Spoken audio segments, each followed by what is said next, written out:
everybody? Welcome to a brand new edition of the Chris Stevens Writes YouTube show. I am, of course, Chris Stevens, a writer who writes, so that's the reason for the name of this channel. Once again, still thinking about a name for the show. I don't know. Well, I had a podcast once upon a time. Actually, it ran for a couple years, honestly. It just kind of a couple different things, couple of different variations of it. It was Chris Pods and Things, so it was the CP&T show. And then there was the time that I called it Get Right to It, which reminds me, the music you hear at the beginning, the little intro in the beginning when you see the title card or whatever, that music comes from Ryan Free Smith. He gave me a beat. Well, actually, I paid him for the beat, honestly, because, you got to pay people, when they, do things good and, it's a service.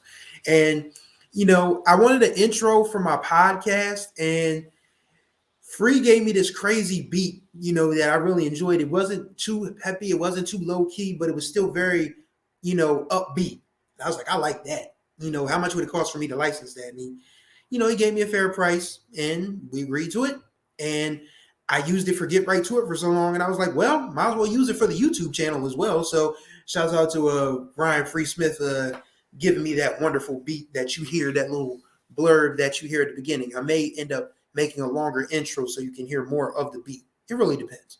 Yeah, but either way, excuse me, this show is something that's near and dear to my heart, and it's kind of frustrating to have to talk about. No, I'm not getting personal on y'all.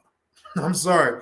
I still am debating on whether to talk about personal things on this particular channel of Tube of You, but mostly things I'm going to be talking about are things that you'll get personal stories here and there because, of course, I just can't help myself, and something will come to mind like, yo, I should tell y'all about this. So that's really how it works. But late last week, the horrible news came down that Sports Illustrated was laying off its entire staff, not just one section of it, not 50%, not 60, not 75, the whole staff gone. The Arena Group, the legacy group that oversees the publishing of Sports Illustrated, just went ahead and said, we done with y'all. And an American institution that has been around for almost 70 years. It almost made it to 70 years. Sports Illustrated almost made it to 70 years. Just, it's gone. And I mean, the future of it is very much in doubt, but we should have seen this coming with Sports Illustrated actually when the Arena Group actually tried to have AI writers. Now, if you're not familiar with AI is artificial intelligence. That's the new wave now. You're seeing people do AI art, AI music, AI writing. And it's scary because nobody should be this reliant on technology. Nobody. I don't care who you are. It's dangerous. It sets an unbelievably horrible precedent for human beings. Like, this is pretty much the rich people trying to get everyone else off of Earth so they can have all the resources to themselves. That's basically what it boils down to. And but that's another episode for another time. But I did want to talk about journalism and sports journalism as a whole, because if you guys aren't familiar, I've been a sports writer since 2002. I currently work for HBCU Sports as a writer, and I run a basketball blog news site here in Delaware called First State Hoops Report. All the information to those two things will be found in the description of this particular episode below. So I've been doing this for 22 years, basically, just about. Because I started in the fall of 2022, and it is just now the winter of 2024. So 21 years, 21 and a half years, 22 years, whatever. It's been a long time. I've seen a lot of come and I've seen a lot of go, to quote Mr. Cheeks of the Lost Boys on Lex Coops, Beamers, and Benz. That's a great song, by the way. Lost Boys, great rap group also. But overall, I just find myself very discouraged. And this is coming from a person who hasn't had a full-time job in journalism since 2012. I've been a freelancer pretty much for the last 11 or 12 years. And as much as I love the field, it's not really profitable to stay in it. Like right now, I'm really scuffling to pay my bills. But right now I'm doing it. Like I have no complaints. Like granted, there's going to come a time when I literally have to make the decision of having to go back into the regular workforce. And it's not something I'm looking forward to, because I worked at a library for 4.5 years and never really got considered for a full-time promotion. Honestly, I'll be honest with y'all. It was really a wonder I didn't get fired from the library. if we're being completely honest. Like, I literally had the hardest time working there because, number one, it wasn't something I was passionate about. Number two, I've never had to deal with people with different personalities before. And the patrons at the Claymont Library talked to me crazy. Everyone else, it seems like, they were able to get along with, but me, they felt like they could talk to me any kind of way. And that's not my vibe at all. That's something I've learned to draw a hard line on. Like, I don't care how you're used to doing things or how you want your thing done. I can help you, but you're not going to talk to me crazy. I spent so much time letting people talk to me any kind of way that now I just simply refuse. And I'm just really hard-assed about it. Like, nobody's going to talk to me crazy. I don't give a fuck who you are. And I think that's the first time I've cussed on this channel. But that's how I feel. I don't care who you are, what you do, or if I'm supposed to be providing you with customer service or not. You're going to talk to me like a human being. We're going to figure this out, and we're going to go our separate ways. But if you can't talk to me like a human being, then we literally have nothing to discuss. And that's probably why I was like the hardest employee the library branch manager had, because I just didn't care. Like, this wasn't my passion. This wasn't my joy. This was something I needed because I freelanced for the Wilmington News Journal, which is Delaware's largest paper, from 2014 to 2017. Actually, it was 2016, I believe. But I mean, I was getting regular work, and then all of a sudden, the freelance budget got cut. So I had to find a way to make a living. And so, actually, it was 2017 when the first freelance budget cut. So against my better judgment, I decided to see if I could find a regular day job. And yeah, because of course, you got to make money to live. I mean, that's what this ridiculous capitalistic society entails that we all do. But I signed up for a library job because I figured, what's the worst that could happen? Like, I really wanted a different branch. The branch that I wanted was the Woodlawn branch, which was literally across the block. Not across the block. It was still a 5-10 minute drive, but it was the branch that I always went to when I went to go write stuff. In fact, it's the branch I still go to when I need to work on a story or work on a novel or something like that. So, I wanted Woodlawn. I got Claymont, and I'd never been to Claymont's library before. And Claymont's library is a gorgeous library, and I didn't know the lay of the land.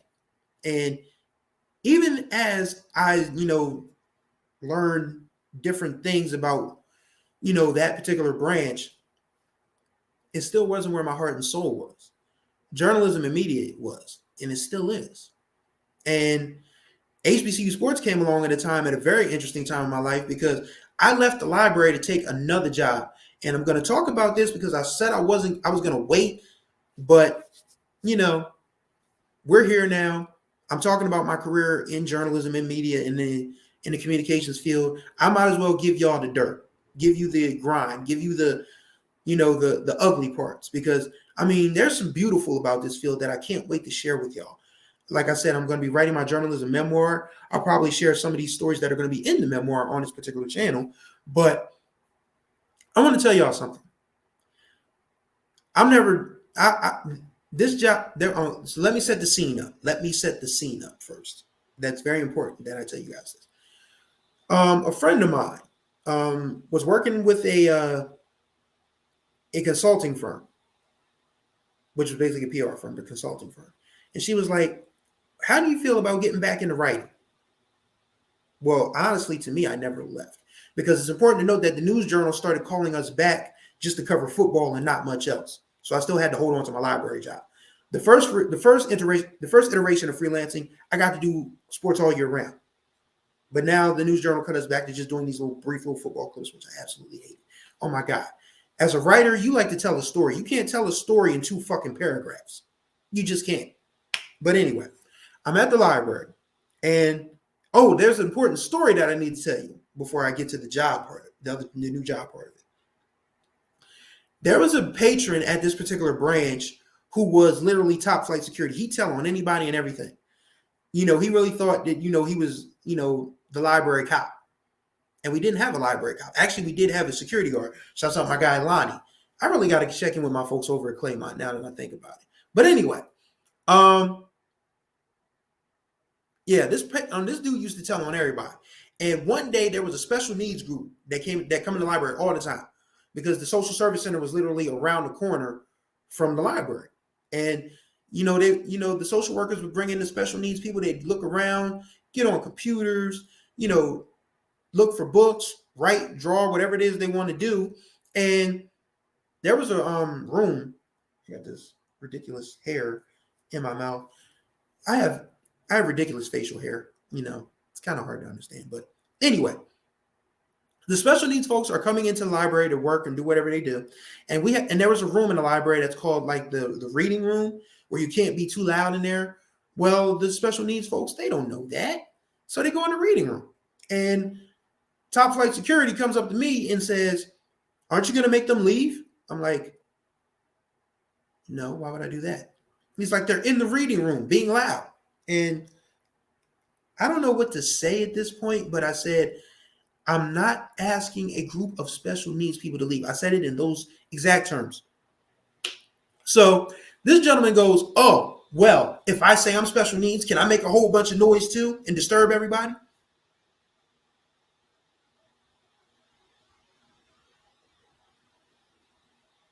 I'll be right back. I go straight into my manager's office. I say, "Manager, you need to go talk to top flight because he's overstepped his bounds. He's badgering the special needs people." And my manager at the time, she's a customer's always right person. She's not a terrible human being, not at all. In fact, it actually kind of hurt me to tell her that I was leaving after 4.5 years of being frustrated and hating every fucking minute of that job. Going into that woman's office and telling her that I had a new job coming up was one of the hardest things I've ever had to do. But I was ready to do it nonetheless. But it still was tough. But yeah, she was a customer's always right person. I used to want to tell her the customer fucking sucks here, but I didn't. I never did. But she went out there and told him, like, if you have a problem with special needs people, maybe you should leave and wait until they leave and then you can come back. And dude went out of there in a huff. That point told me that either I was going to get walked out of that job or somebody was getting carried out because I had enough. So my friend from college, was actually my first boss in journalism. Things come full circle, whether you want to believe it or not. She was like, "How you feel about getting back into writing?" And I'm like, "Well, I'd love to, but what do you mean?" She's like, "Well, I work for this organization. We do this, this, and that." And she gives me the lay of the land. And it's like, are you sure you want me doing this? Because it's not the writing that I was used to. She was like, "You're good at writing. We will figure this out." And I figured it was my best chance to leave the library. I was so ready to leave the library, y'all.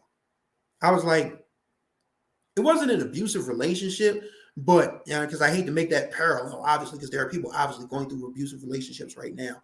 That's terrible. But it felt like it was a toxic relationship. I'll definitely say that. I can say it was a toxic relationship. And I said, well, nothing from nothing leaves nothing. So I was like, let's go for it. And I interviewed with the CEO, the founder, the HR folks, a couple of account managers.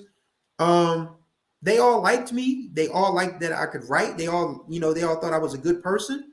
So I got the job and I left the library. So this was March of 2022. And a lot happens. One account manager gets fired. Another one leaves. A couple others that were like part-timers ended up falling by the wayside. I don't think anything of it because, my friend got me this job. She's above par. Like, she's one of the best in her field at what she does. Like, we're good. And everything, so much happens. Like, there's a work trip to Atlanta. Like, I don't fly. I'm scared to fly.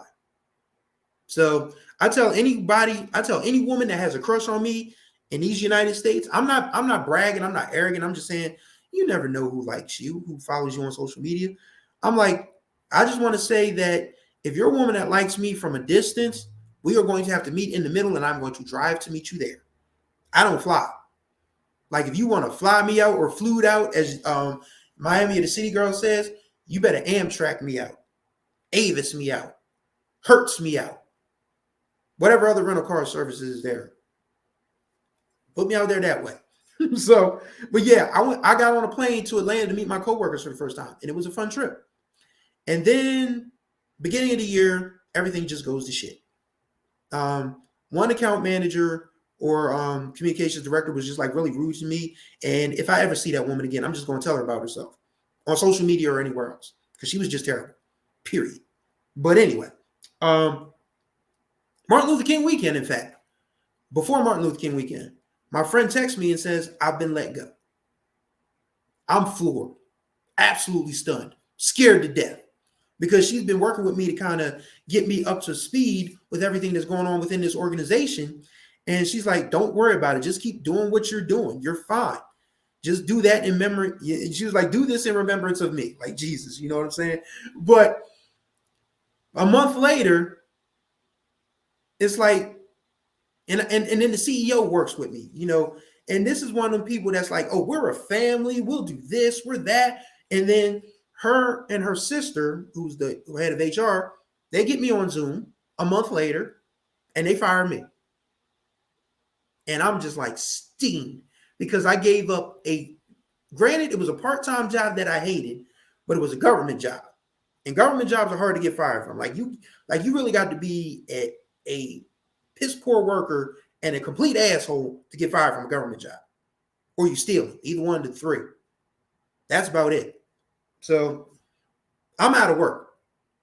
And I've done everything that I've wanted to do. I moved into a place of my own for the first time in a long time because I had been helping out with my family and I was actually able to afford to move out.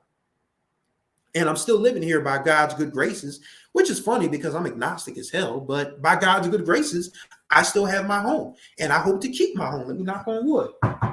So I can keep my home. I want to keep my home and I'm going to keep my home. But that taught me that I'm not public relations material. And this is the second PR job I've had. I worked at a local community college in the fall of 2013 and the winter and spring of 2014. And that was the worst job ever because I was supposed to be just a sports public information officer. Then when the other public information officer left, they were like, well, you're going to do everybody else's job. And I hated it. And they knew I hated it. So they didn't renew my contract. So 2 PR jobs a decade apart. I have nothing good to say about public relations. I'm sorry. I don't. Like, as a journalist anyway, because as a journalist, PR people are the ones that are always pitching stuff to you anyway. And it's just like, oh my God, how many times are you going to pitch me the same shit every week? Just like, okay, I'll get to it when I get to it. But overall, I'm never working in PR again. Like, if there's a choice between PR and starving, I will start in OnlyFans. And I'm dead fucking serious. Don't ask me to do nothing public relations ever again. Which is funny because if a sports information job came along, that's typically public relations, but sports information is something that I feel that's actually what I was doing at first at Del Tech when I was working at Del Tech. But yeah, so that led to me reaching out to Ken Rashad, who was the publisher of HBCU Sports, because I did a freelance story for them the previous fall before the News Journal asked me to cover Delaware State football for them. They never paid me for it, but that's another story for another day. And I asked Ken, I said, by chance, are you looking for any help? He was like, we can take all the help we can get. And I'm still being paid in a contractor way by story and different things. So I still have to write. I mean, it's like slow feet don't eat, like Andre 3000 said on Elevators. I live by the beat. You live by the week. We both live check to check. If you don't move your feet, then I don't eat. So we like neck and neck. So, I got to, find journalism stories to write, in HBCU sports spheres, put those things together, make sure they pass the muster with Ken and our senior editor, Kendrick Marshall. And I get paid a certain however per story by the end of the month. So far, so good. I do worry that, that one day that'll stop. But right now, I'm still able to keep a roof over my head, food in my mouth. And I mean, I'm only responsible for myself. I'm a single man with no children. So it's not like I have an endless list of responsibilities. So Yeah, it's gonna. I mean, I didn't. I don't like to talk about my personal life like that. But I mean, now that I've said that I'm a single bachelor, like it's literally gonna come to pass that I'm gonna have a story or two relating to that on this channel, maybe even a full episode. But yeah. So overall, journalism and sports journalism is where my heart is at, and it'll be where my heart is at until I literally cannot do it anymore, whether by physical means or by the business just absolutely crumbling. And it feels like we are in the crumbling stages because if Sports Illustrated can't stay together, and if the ESPN is talking about buying into the NFL, or if the NFL is talking about, hold on, let me get myself together. And if Sports Illustrated can't make it, and if the NFL is talking about buying into ESPN, then we are already in the crumbling stages of sports journalism. And I'm scared to death because one thing I've noticed, and one thing I can say for certain is this field is not what it was when I got into it 22 years ago. It was already changing, but right now it's just totally unrecognizable. And for so many reasons, like social media has done a disservice to it because so many trolls and people who don't read past the headline, people who don't read or refuse to read are the reason that journalism is in a bad state now. Where there's also some other things that play. Never forget the 45th president. Fake news, fake news, you're fake news, you're fake news, fake news. I'm not going to talk to you. I'm not going to talk to you. Fake news. That played a massive part in it. People who seem to believe Facebook's big lie about the pivot to media, they're a part of it. People who feel like they are above reproach because we report on them and write on them and that we have to always say nice, rosy things about them, that we can't report on any, conflicts. Those folks. There are so many people that you can blame for journalism being in the shitter and sports journalism as well. It's tough to really, like I said, it's tough to discuss because it hurts. It really hurts because I thought I was literally going to do this my entire life. My Delaware State, my journalism story begins when I was actually a student at Delaware Tech many, many years ago. I was working on an essay about a certain subtopic. I can't remember what it was. And I can't even remember the professor's name. Like that's bothered me for so long because I forget things. I'm an out of sight, out of mind person. Like things don't come to mind until I actually remember them. And then it's like, damn. But anyway, I wrote this essay and the professor came back to me with a book about great American sports writing. She said, you, sir, are not an office management major. You are a writer. And I never thought about that. Even though I had, done good on essays my entire life, written creative stories as a kid, I never thought that I could have a writing career until that point. But at 19 years old, going on 20, I enrolled in Delaware State, spent a year getting used to being on campus, was hired as sports editor in the spring of 2002, did that job for 4 years, took a little longer to graduate, but I consider myself a professional journalist from the time I started as sports editor at the Hornet. So I'm not one of those people that say, "Oh wow, my journalism experience started when college ended." No, my journalism experience started when college began. So I've been doing this literally more than half of my life. I'm 42. I started doing this weeks before I turned 21. So literally been doing this more than half of my life. I don't know what else I can do, and I don't know if there's anything else that I want to do. There's nothing better than going to a game, writing a story, or now that, the visual aspect is in play, I take videos now. So I love sports journalism with all my heart and soul, but I don't know what's left of it. And I don't think there's much left for those of us who plan to make this our livelihoods. Like, I know there's going to come a point when I literally say, okay, this is not feasible for me to do anymore. Now, what do I do with the rest of my life? Because I still have to work and make a living. It may just be me, but I still have to work to feed myself, keep a roof over my head, and all those things. But I'm a person that people call it resilient. I'm more ready to admit that I'm stubborn.